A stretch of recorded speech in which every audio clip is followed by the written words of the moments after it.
अस्सलाम वालेकुम YouTube family, कैसे हैं आप सब लोग। अल्लाह ताला आप सबको अपनी हिफ्ज़ मान में रखे।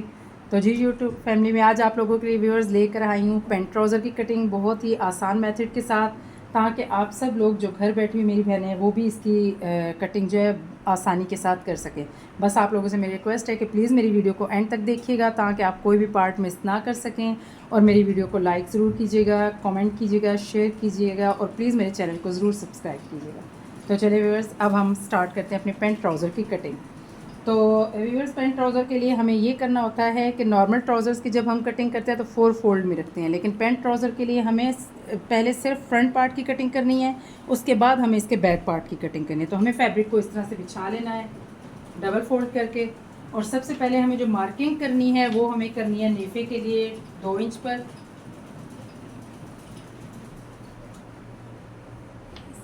2 इंच पर हमने नेफे के लिए मार्किंग करनी है, 2 इंच। उसके बाद हमें सिंपल ऐसे मार्क कर देना, लाइन खींच लेनी है। अब सेकंड स्टेप हमारा ये होगा कि हमें रेडी लेंथ लेनी है कि हमारी जो लेंथ है ट्राउज़र की वो कितनी है। तो हमारे ट्राउज़र की लेंथ है 36 इंच। अब जहाँ पर हमने नेफे का मार्क किया है वहाँ से हमने इंची टेप को रखकर 36 इंच पर मार्क कर देना है।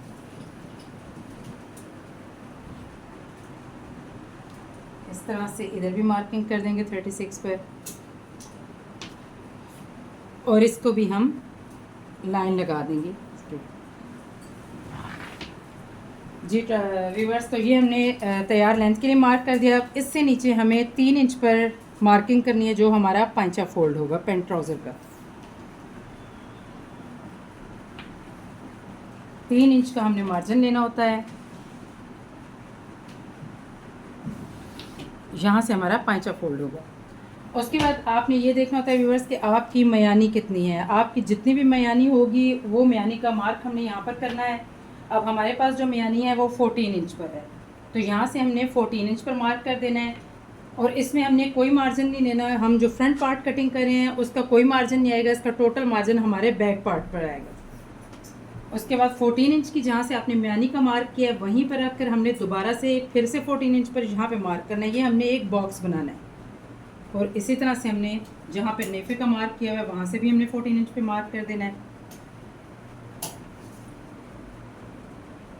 तो हमें यहाँ पर 14 इंच का एक बॉक्स रेडी कर लेना है।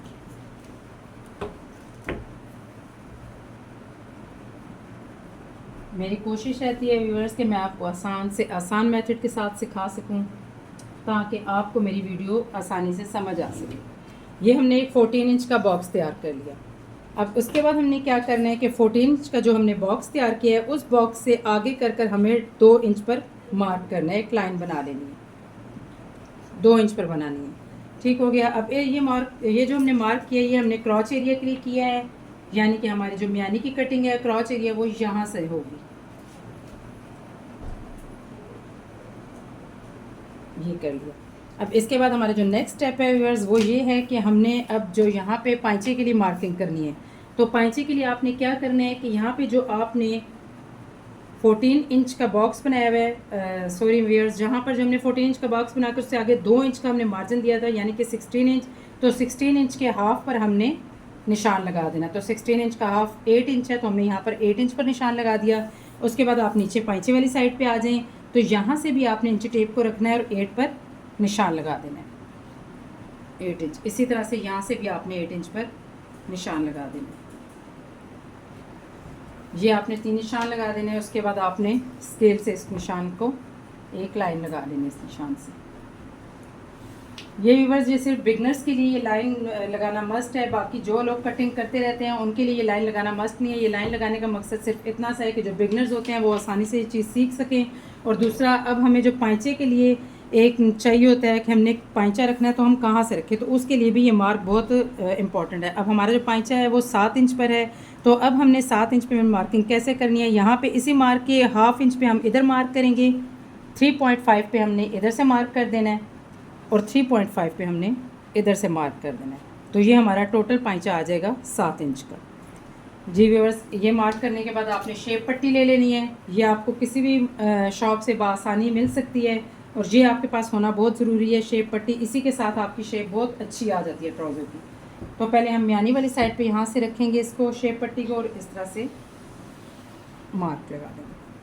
अब यहाँ पे जो हमने मार्किंग करनी है व्यूअर्स, वो हमने थोड़ा सा इस तरह से करनी है कि यहाँ से जब हमने मार्किंग लेके जानी है ऊपर, तो बिल्कुल इसका कोना सा नहीं निकालना है। यहाँ से शेप पट्टी हटा के हमने इसको हल्का सा राउंड शेप दे देनी है। इस तरह से राउंड शेप देते हुए ऊपर ले जाएंगे। तो ये व्यूअर्स, ये हमारे जो पेंट ट्राउज़र का फ्रंट पार्ट है वो पूरी तरह से मार्कअप हो चुका है। अब हम इसकी कटिंग करेंगे। इसमें हमने कोई मार्जिन नहीं लिया है, इसमें हमने किसी चीज़ में कोई जो चीज़ जितनी थी हमने उतनी रखी है। वो इसलिए कि हमें अब जो भी मार्जिन चाहिए वो हम बैक साइड पे लेंगे।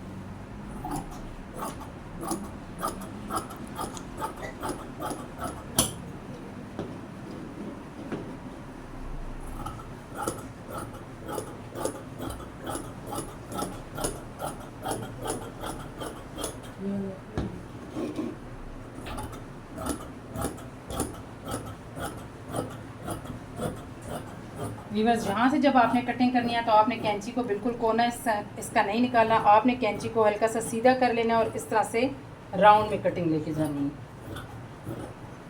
वरना थाई से ये होता है कि आपका एक कोना सा निकल आएगा, वो बहुत बुरा और बहुत अजीब सा लगता है। तो आपने कोशिश करनी है कि आपने इसको बिल्कुल राउंड करके ऊपर तक सीधा ले जाना है। और यहाँ से ये जो म्यानी का क्रॉच एरिया है इसको आपने बिल्कुल निशान के अकॉर्डिंग ही कटिंग कर लेना।